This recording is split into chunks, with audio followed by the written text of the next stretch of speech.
Bismillahirrahmanirrahim. Assalamualaikum warahmatullahi wabarakatuh.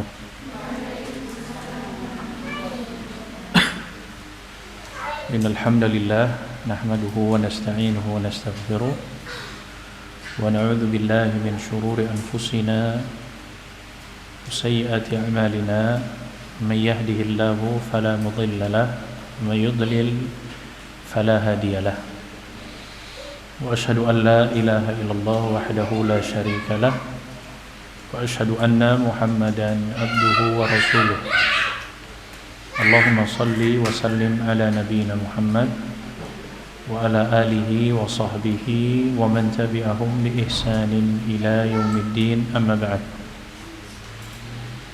Para santri sekalian yang dimuliakan Allah Subhanahu wa taala, alhamdulillah di kesempatan hari ini, sore hari ini, kita bertemu kembali di kajian rutin sore hari mengkaji hadis-hadis Nabi sallallahu alaihi wasallam dalam kitab Riyadhus Shalihin, buah karya Al-Imam An-Nawawi rahimahullahu taala. Pertemuan yang terakhir sampai hadis yang ke-15. Sekarang kita masuk hadis yang ke-16 di bab taubat.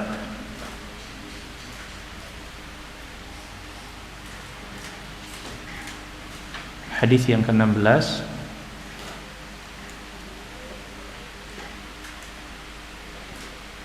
baik, saya bacakan dulu hadisnya.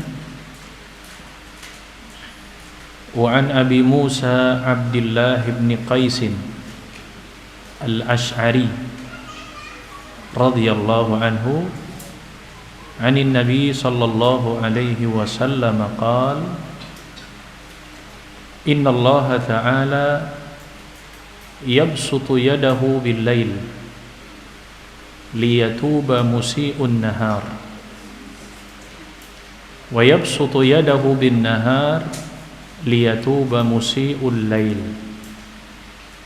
hatta tatlu'a asy-syamsu min maghribiha.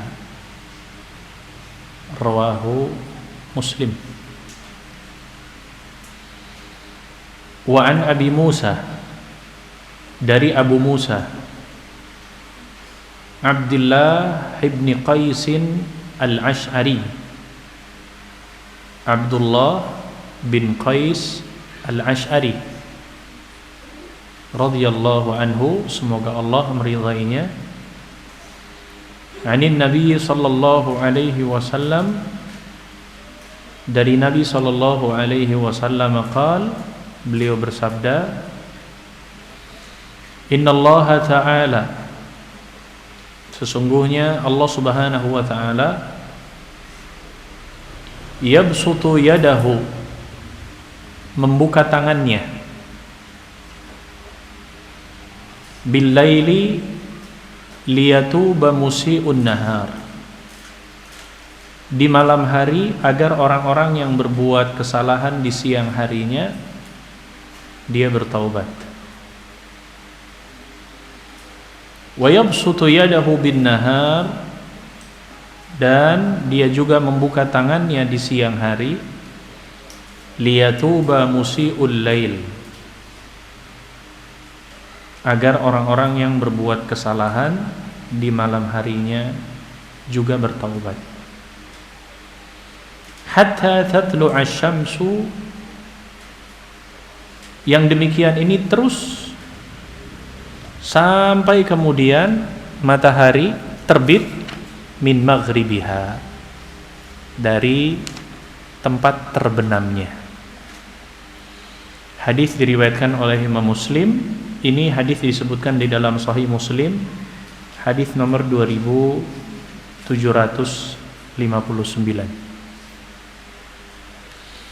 Akhwat sekalian yang dimuliakan Allah Subhanahu wa taala, hadis ini menjelaskan kepada kita semua adalah sebuah perintah dari Zat yang Maha Penyayang, dari Zat yang Maha Lembut, yaitu Allah Subhanahu wa taala yang Maha Pengasih, Maha Pengampun, Maha Rahman, Maha Rahim, memerintahkan kepada kita agar senantiasa selalu bertaubat kepada Allah Subhanahu wa taala. Dan kalau kita perhatikan hadis tersebut mengisyaratkan bahwasanya luasnya ampunan Allah Subhanahu wa taala.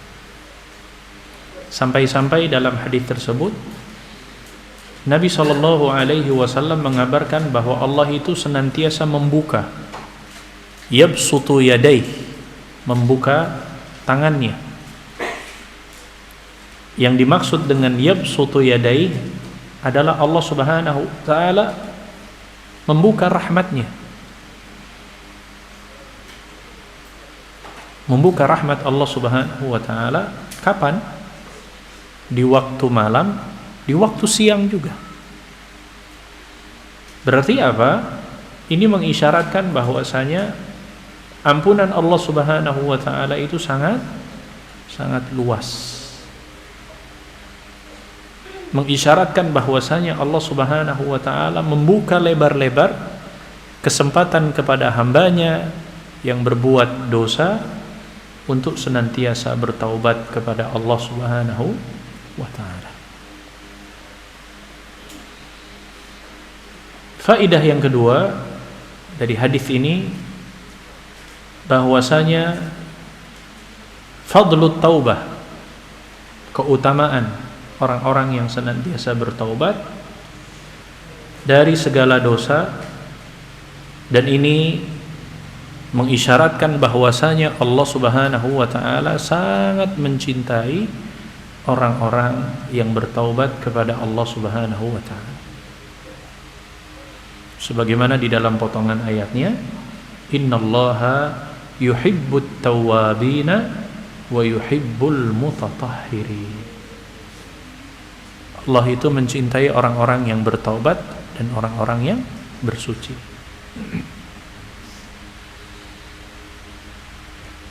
Maka kalau ada yang bertanya bagaimana cara mendapatkan seseorang muslim kecintaan dari Allah Subhanahu wa taala, maka jawabannya salah satunya adalah sering kita bertaubat kepada Allah. Karena Allah mencintai orang-orang yang bertaubat. Allah sangat mencintai orang-orang yang bertaubat. Dan tentunya juga menunjukkan bahwasanya kita diperintahkan untuk bertaubat karena apa?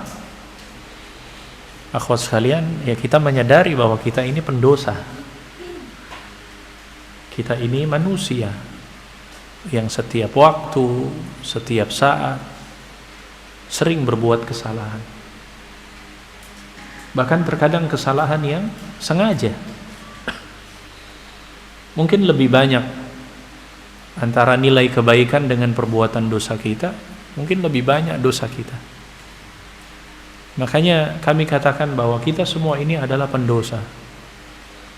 Maka kita membutuhkan taubat kepada Allah Subhanahu wa taala.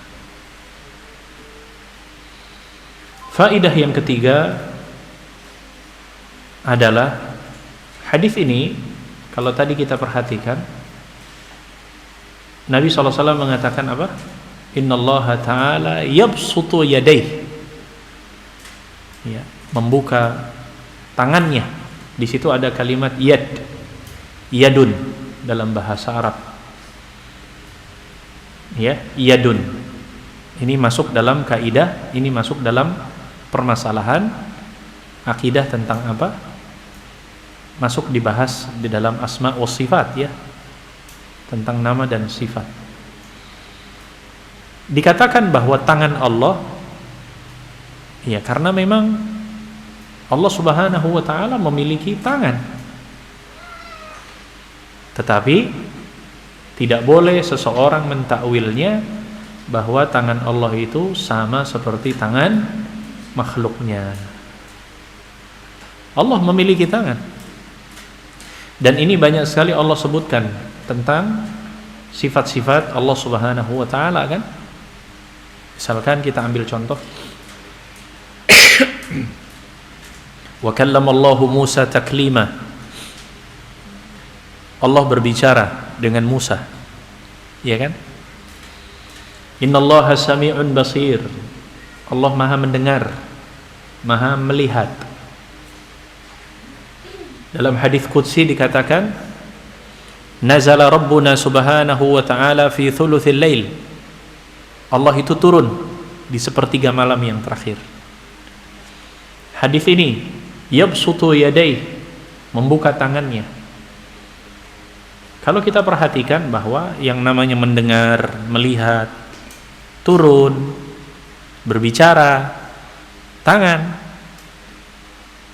itu adalah sifat haknya Allah Subhanahu wa ta'ala. Tapi laisa kamitslihi syai' wa huwa as-sami'ul basir. Tidak ada sesuatu pun yang dapat menyerupai Allah Subhanahu wa ta'ala. Kita mengimani bahwasanya Allah itu berbicara. Kita mengimani bahwa Allah itu mendengar, melihat. Allah itu punya tangan. Allah itu punya singgasana. Allah itu punya arsy-Nya. Tetapi tidak boleh seseorang mentakwil bahwasanya tangan Allah itu sama berarti dengan tangan makhluknya, atau tangan Allah ya sama seperti tangan kita. Itu tidak boleh. Makanya akhwat sekalian, sudah belajar tauhid asma wa sifat? Sudah dapat materinya belum? Masih ingat nggak sampai pelajaran ya apa yang dimaksud dengan tauhid asma wa sifat? Yaitu mengesahkan Allah dari nama-nama dan sifatnya, dari apa yang ditetapkan oleh Allah dan Rasulnya, tanpa ada berapa? 3 atau 4? Kalau saya menyingkatnya 4T. 4T.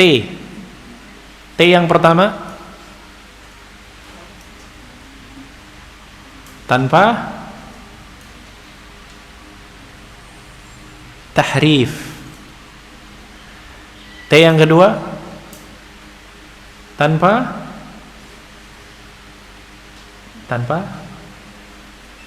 ta'til. T yang ketiga, tanpa takyif. T yang keempat, tanpa tamthil. Ingat nggak? Atau jangan-jangan pura-pura ingat? Diingat ya? Ya, ini ada di pelajaran tauhid asma wa sifat. Ya, mengesahkan Allah dari nama-nama dan sifatnya dengan tanpa apa? Tahrif. Apa itu inhiraf? Tidak boleh kita menyelewengkan nama-nama Allah, termasuk sifatnya. Tidak boleh kita selewengkan. Yang kedua, ta'til. Tidak boleh kita menghilangkan nama-nama, sebagian nama, apalagi secara keseluruhan. Yang ketiga, takyif. Tidak boleh kita bertanya. Ya, tidak boleh kita bertanya bagaimana Allah, seperti apa, bagaimana turunnya, bagaimana cara bicaranya. Ya, pertanyaan yang tidak perlu dipertanyakan. Yang keempat, tamthil. Tidak boleh menyerupai. Ya, misalkan tangan Allah itu sama seperti tangannya ini, nggak boleh. Kalau saya tanya kepada akhwat sekalian, akhwat punya kaki? Punya kaki nggak? Berapa? 2 apa sepasang? Sepasang apa 2? Ayam punya kaki nggak? Ayam punya kaki? Punya. Sama nggak kaki ayam dengan kaki kalian? Beda, kan sama-sama makhluk. Beda. Apalagi antara yang menciptakan dengan yang diciptakan, sudah pasti berbeda. Maka dalam hadis ini, innallaha ta'ala yabsutu yadayhi. Kata Nabi SAW, Allah itu Yabsutu yadai, ya, membuka tangannya. Ya, tangan. Dan ini menunjukkan sifatnya bahwa kemuliaan dan keagungan Allah Subhanahu wa taala.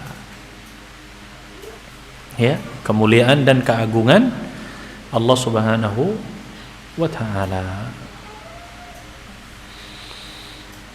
Faedah yang keempat,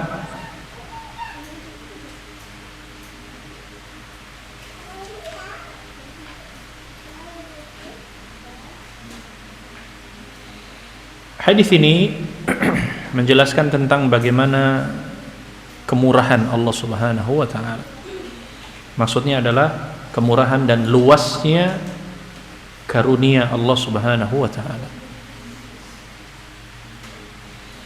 Ya, kemurahan dan luasnya karunia Allah Subhanahu wa taala yang senantiasa menerima taubat hamba-hambanya, meskipun apa? Terkadang ada di antara hamba-hambanya yang kan terlambat ya bertaubatnya. Ada di antara hamba Allah, bahkan mungkin ada di antara kita yang kadang kita di siang hari melakukan perbuatan dosa tidak langsung segera bertaubat. Tapi apa? Baru nanti setelah itu malamnya. Ada lagi mungkin ada di antara hamba-hamba Allah yang malam harinya dia berbuat dosa, dia tidak langsung bertaubat, tapi baru keesokannya dia bertaubat. Allah tunggu. Coba lihat, Allah tunggu. Ini adalah menunjukkan luasnya karunia Allah Subhanahu wa taala kepada hambanya. Ada yang berdosa di siang harinya, baru kemudian malam harinya dia bertaubat. Ada yang berbuat dosa di malam harinya, baru kemudian di siang harinya dia bertaubat. Dan itu Allah Subhanahu wa taala tidak menutup. Allah senantiasa selalu membuka tangannya, mencari siapa di antara hamba-hambanya yang bertaubat kepada Allah Subhanahu wa taala, dan Allah menerima. Allah terima taubat seorang hamba. Faedah yang kelima, bahwasanya taubat yang bersungguh-sungguh maka akan mendatangkan limpahan ampunan dari Allah Subhanahu wa taala atas dosa-dosa seorang hamba. Nah, di sini menunjukkan apa, akhwat sekalian? Jadi bukan hanya sekedar taubat yang biasa ya. Ada sebuah kesungguhan. Sebagaimana yang sudah kita jelaskan beberapa pertemuan yang lalu tentang apa? Syarat-syarat diterimanya taubat. Masih ingat? Satu, meninggalkan perbuatan dosa tersebut. Syarat yang kedua, menyesal dari apa yang sudah dilakukan, ada penyesalan. Yang ketiga apa? Bertekad untuk tidak mengulangi lagi. Yang keempat, kalau ada hak yang berhubungan dengan anak cucu Adam, maka dikembalikan atau minta diikhlaskan. Itu syaratnya. Artinya apa? Seseorang yang bertaubat dengan taubat yang bersungguh-sungguh, maka akan mendatangkan karunia, limpahan ampunan dari Allah Subhanahu wa taala. Kita tahu, kita sadari bersama akhwat sekalian, ya, kadang hari demi hari dosa kita ini semakin bertambah banyak. Ya. Kadang berjalannya waktu justru malah perbuatan dosa kita semakin banyak. Maka disinilah rahmat Allah Subhanahu wa taala pun sangat luas. Allah berfirman di dalam surat Az-Zumar di ayat yang ke-53. Qul ya ibadiyalladzina asrafu ala anfusihim la taqnatu min rahmatillah. Katakan kepada hamba-hambaku yang melampaui batas terhadap dirinya, La taqnatu min rahmatillah. Jangan kalian berputus asa dari rahmat Allah Subhanahu wa taala. Innallaha yaghfiru dzunuba jami'a. Sesungguhnya Allah mengampuni dosa kalian semua. Innahu huwal ghafurur rahim. Dan Dia Maha Pengampun lagi Maha Penyayang. Oleh sebab itu, jangan berputus asa. Jangan berputus asa dari ampunan Allah Subhanahu wa taala. Faedah yang keenam dari hadis tersebut, taubat ini kalau kita perhatikan hukumnya adalah wajib ya. Karena dia perintah. Bahkan perintah ini teruntuk bagi orang-orang yang beriman.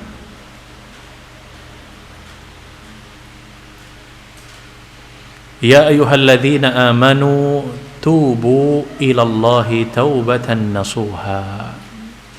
Wahai orang-orang yang beriman, bertaubatlah kepada Allah dengan taubat yang sebenar-benarnya, taubat nasuha. Asa rabbukum ayyukaffira ankum sayyi'atikum wa yudkhilkum jannatin tajri min tahtihal anhar. Ya, ini menunjukkan bahwa taubat hukumnya wajib. Dan kalau kita lihat dari akhir hadis tadi menunjukkan apa? Apa tadi redaksinya? Hatta tatlu'a syamsu min maghribiha. Dan ini demikian akan terus menerus sampai dalam kondisi keadaan matahari terbit dari tempat terbenamnya. Maksudnya sampai hari kiamat Allah itu akan senantiasa selalu membuka lebar-lebar pintu rahmat taubatnya sampai dengan matahari terbit nanti dari tempat terbenamnya. Maksudnya adalah kiamat. Nah, selama masih belum kondisi seperti itu, maka akan terus Allah Subhanahu wa taala membuka pintu taubatnya lebar-lebar kepada hambanya. Hadis yang selanjutnya yang ke-17.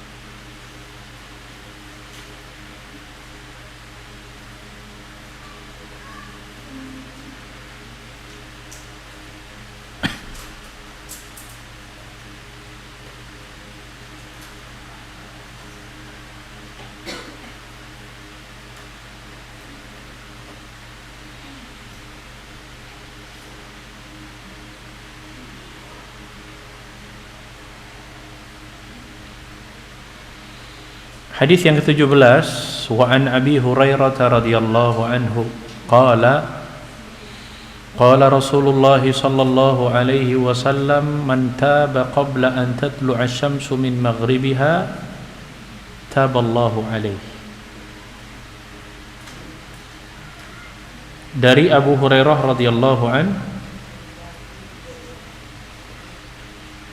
berkata, qala Rasulullah sallallahu alaihi wasallam, Rasulullah sallallahu alaihi wasallam bersabda, man taba qabla an tatlu'a asy-syamsu min maghribiha, barang siapa yang bertaubat sebelum matahari terbit dari arah barat, taballahu alaihi, maka Allah akan menerima taubatnya. Hadis diriwayatkan oleh Imam Muslim. Nomor hadis 2703 di dalam Sahih Muslimnya.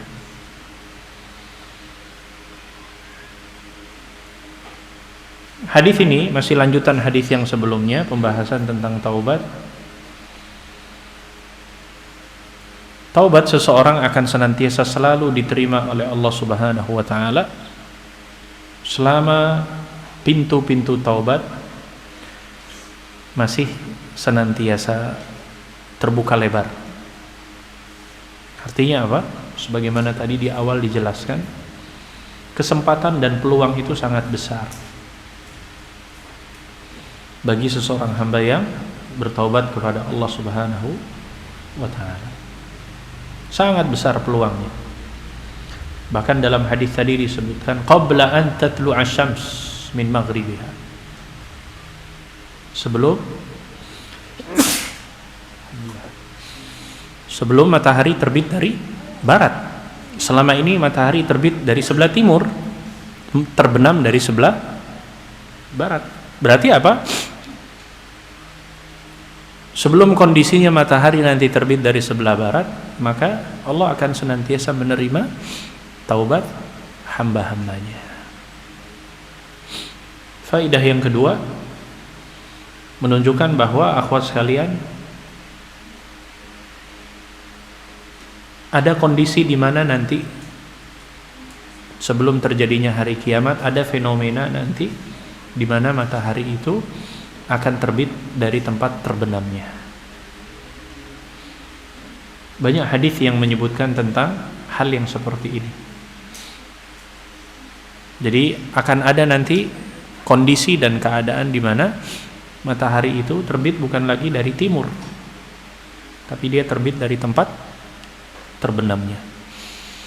Maka di saat keadaan seperti itulah tidak akan berlaku lagi yang namanya taubat seseorang yang dia lakukan kepada Allah Subhanahu wa taala. Maka akhwat sekalian, ya kesempatannya masih sangat luas. Masih sangat luas sekali kesempatan kita untuk bertaubat kepada Allah Subhanahu wa taala. Kemudian faedah yang ketiga, kalau sudah kondisi keadaan matahari terbit dari sebelah barat, ya sudah, tidak akan bermanfaat lagi taubat seseorang dan tidak akan lagi diterima taubat seseorang yang pada hari itu dia berusaha beriman, maka tidak akan bermanfaat keimanannya.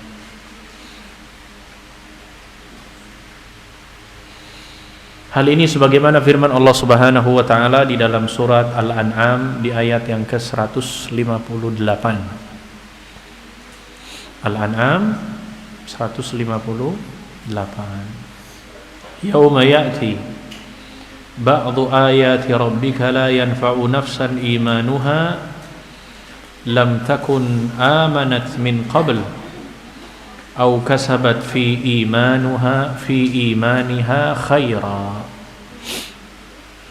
Apa kata Allah? Yauma ya'ti ba'du ayati rabbik, pada hari datang di mana sebagian tanda-tanda Allah Subhanahu wa taala kepada kalian, la yanfa'u nafsan imanuha, maka tidak akan berguna lagi iman seseorang. Lam takun amanat min qabl, yang belum beriman sebelum itu. Au kasabat fi imaniha khaira, atau yang belum berusaha untuk berbuat kebaikan dengan imannya tersebut, enggak bermanfaat.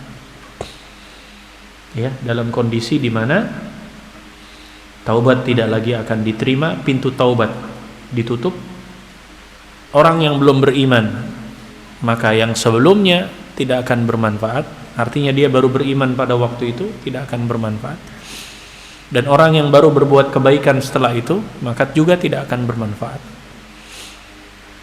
Ya, cuman masalahnya kita tidak tahu peristiwa itu kapan terjadi. Tidak tahu. Maka di antara bentuk kebiasaan yang buruk bagi seseorang adalah kebiasaan menunda-nunda taubat kepada Allah Subhanahu wa taala. Berkata para ulama tafsir ketika menafsirkan surat Al-An'am tadi, di antara maknanya bahwa ketika nanti matahari terbit dari tempat terbenamnya, maka keimanan orang-orang kafir itu tidak ada manfaatnya lagi. Kalau ada orang-orang yang kafir, kemudian dia berusaha beriman, maka tidak ada manfaatnya. Dan kemudian taubatnya orang-orang yang berbuat maksiat tidak akan bermanfaat lagi di hadapan Allah Subhanahu wa ta'ala.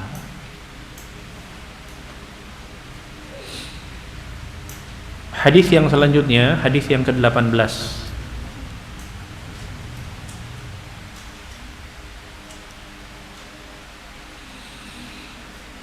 Wa an Abi Abdurrahman Abdullah ibn Umar ibn al-Khattab radhiyallahu anhuma anin Nabi sallallahu alaihi wasallam qala inna Allaha yaqbalu taubatal abdi ma lam yugharghir rawahu Tirmidzi wa qala haditsun hasan. Hadis yang ke-18. Wa an Abi Abdurrahman Abdullah ibn Umar, dari Abu Abdurrahman Abdullah bin Umar ibn al-Khattab bin al-Khattab radhiyallahu anhuma, semoga Allah meridai mereka berdua. Anin Nabi sallallahu alaihi wasallam qala, dari Nabi sallallahu alaihi wasallam bersabda, innallaha ta'ala, sesungguhnya Allah Subhanahu wa ta'ala, yaqbalu taubatal abdi, senantiasa menerima taubat seseorang, ma lam yugharghir, sebelum nyawanya sampai di tenggorokan, sebelum nyawa sampai di kerongkongan, sebelum nyawa itu sampai di tenggorokan. Hadis diriwayatkan oleh Al-Imam At-Tirmidzi, dan dia mengatakan hadis ini adalah hadis yang hasan. Ya, hadis yang hasan. Al-Ghargharah, penjelasan hadisnya, ma lam yugharghir, ma lam yugharghir. Al-Ghargharah, apa itu al-Ghargharah? Akhwat sekalian, al-Ghargharah itu adalah seperti suara yang muncul seperti orang yang menjelang mau sakaratul maut. Ya, suara yang keluar dari tenggorokan atau dari kerongkongan. Artinya nyawa itu sudah mau berpisah antara, ya, memisahkan diri dari jasadnya. Itu namanya ghargharah. Jadi seperti suara yang, ya mungkin akhwat tahulah, kalau yang pernah mendampingi seseorang yang akan meninggal dunia, itu biasanya muncul suara itu di si bakal mayit itu. Kalau sudah mau menjelang meninggal, sakaratul maut, itu biasanya akan muncul suara ghargharah itu di tenggorokan itu. Nah, kalau sudah nyawa itu sampai dengan kerongkongan, sudah tidak akan lagi bermanfaat taubat seseorang kepada Allah Subhanahu wa ta'ala. Tidak akan bermanfaat lagi. Ya. Sebagaimana hal ini firman Allah Subhanahu wa ta'ala di dalam surat An-Nisa di ayat yang ke-18. وَلَيْسَتِ التَّوْبَةُ لِلَّذِينَ يَعْمَلُونَ السَّيِّئَاتِ حَتَّى إِذَا حَضَرَ أَحَدَهُمُ الْمَوْتُ قَالَ إِنِّي تُبْتُ الْآنَ وَلَلَّذِينَ يَمُوتُونَ وَهُمْ كُفَّارٌ أُولَئِكَ أَعْتَدْنَا لَهُمْ عَذَابًا أَلِيمًا. Apa kata Allah? Walaysati taubatu lilladzina ya'maluna sayyi'at, dan taubat itu tidaklah diterima oleh Allah Subhanahu wa ta'ala mereka yang melakukan kejahatan, mereka yang melakukan perbuatan keburukan, hatta idza hadara ahadahumul maut, sampai ketika datang ajal kepada salah seorang di antara kalian.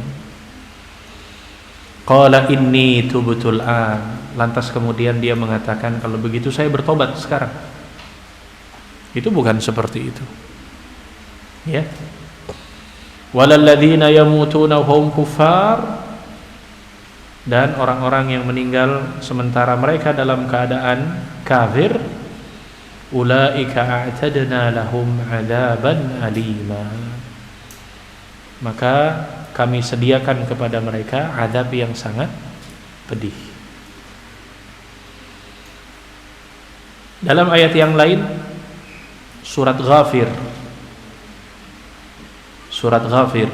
di ayat yang ke-84 85, surat Ghafir. Apa nama lain dari surat Ghafir? Mu'min. Surat Al-Mu'min. Ayat yang ke-84 sampai ayat yang ke-85. Allah berfirman, "Falamma ra'au ba'sana qalu amanna billahi wahdah wa kafarna bima kunna bihi musyrikin falam yaku yanfa'uhum imanuhum lamma ra'au ba'sana." Maka ketika mereka melihat azab dari kami, mereka bertanya, kami hanya beriman kepada Allah semata dan kami ingkar kepada sesembahan yang telah kami persekutukan kepada Allah. Maka iman mereka ketika mereka telah melihat azab kami tidak berguna lagi bagi mereka. Kata ulama tafsir menjelaskan, yang dimaksud ketika melihat azab, akhwat sekalian, seseorang ketika dalam kondisi sakaratul maut itu sudah diperlihatkan tempatnya, sebagaimana dalam hadis yang sahih. Seorang muslim ketika dalam kondisi sakaratul maut, dia sudah ditampakkan oleh Allah Subhanahu wa taala tempatnya. Dia sudah dilihat tentang surga dengan neraka dan di mana tempat. Makanya tidak heran orang yang akan meninggal dunia itu akan terlihat dari ekspresinya. Ya. Ada yang meninggal tersenyum, ada yang menjelang sakarat dengan wajah yang berseri-seri. Ada yang meninggal dunia dalam kondisi rasa ketakutan. Ya. Ada yang meninggal mungkin dalam kondisi mata yang melotot. Karena memang sudah ditampakkan. Nah, maka dalam ayat tadi ketika Allah Subhanahu wa taala menyebutkan bahwa ketika mereka telah melihat azab, ya. Dan ini hanya bisa dirasakan orang yang akan meninggal, ya. Adapun yang mendampinginya tidak tahu. Adapun yang mendampingi tidak tahu. Bahkan kondisi sakaratul maut itu adalah kondisi yang sangat menyakitkan. Sebagaimana kata Nabi SAW, "Inna lil mauti la sakarat." Sesungguhnya menjelang kematian itu sesuatu yang menyakitkan. Dan memang ini tidak terasa bagi orang yang mendampingi, tapi bakal si mayit yang akan meninggal dunia. Dan disitulah dia akan ditampakkan, ya, mafatihul ghaib, kunci-kunci kegaiban. Iya, ketika berjalannya nyawa itu dari mulai kaki, dia berjalan sampai kemudian ke pusar, sampai kemudian ke atas, sampai kemudian akan berpisah meninggalkan jasadnya. Dan itu biasanya kalau yang pernah mendampingi orang meninggal dunia, ya, mata itu akan melihat jalannya ruh. Nah, orang yang meninggal dunia itu biasanya matanya berjalan, ya, gini ke atas. Ya. Artinya apa? Disitulah berpisahnya antara ruh dengan jasad. Ada orang yang meninggalnya rasa takutnya luar biasa, rasa ketakutan. Artinya apa? Berarti dia menyaksikan apa yang telah kunci-kunci kegaiban Allah Subhanahu wa ta'ala. Ada orang yang Masya Allah meninggalnya tenang, ya. Ada yang meninggalnya tersenyum, ada yang seakan-akan wajah merindukan kampung akhirat, ada wajah yang merindukan bertemu dengan Allah Subhanahu wa ta'ala. Maka dalam kondisi seperti itu, ketika nyawa sudah berada di kerongkongan, disitulah pintu taubat ditutup oleh Allah Subhanahu wa ta'ala. Tidak akan bermanfaat lagi seseorang yang belum beriman sebelumnya, termasuk orang yang belum melakukan kebaikan. Artinya seseorang yang dia baru bertobat pada saat itu, maka tidak akan lagi bermanfaat di sisi Allah Subhanahu wa ta'ala. Semoga Allah Subhanahu wa ta'ala memberikan kesempatan kepada kita untuk senantiasa bertaubat kepada Allah Subhanahu wa ta'ala. Ya, jangan pernah berpikir saya ini masih muda, saya ini masih gadis, ya, saya ini masih belia, masih panjang perjalanan. Ya, mungkin ada orang sebagian mengatakan demikian. Tapi ingat, yang namanya kematian dia datang tanpa permisi. Nggak ada kulonwon dulu. Dia datang terkadang munfajaan, tiba-tiba. Dia datang ya, tanpa harus kemudian permisi terhadap diri kita. Oleh sebab itu, senantiasa hari, waktu, usia kita diisi dengan nilai-nilai kebaikan, ya, agar kemudian senantiasa siap sewaktu-waktu ketika Allah Subhanahu wa ta'ala menakdirkan akhir kehidupan kita, ya, dan kita masih ada kesempatan untuk bertaubat kepada Allah Subhanahu wa ta'ala. Saya kira sampai di sini, akhwat sekalian, hadis yang ke berapa tadi? Terakhir 18, 19-nya insyaallah pada pertemuan selanjutnya. Demikian, wassallallahu ala nabiyyina Muhammad wa ala alihi wa sahbihi ajma'in. Wa akhiru da'wana alhamdulillahi rabbil alamin. Subhanakallahumma bihamdika asyhadu an la ilaha illa anta astaghfiruka wa atubu ilaik. Assalamualaikum warahmatullahi wabarakatuh.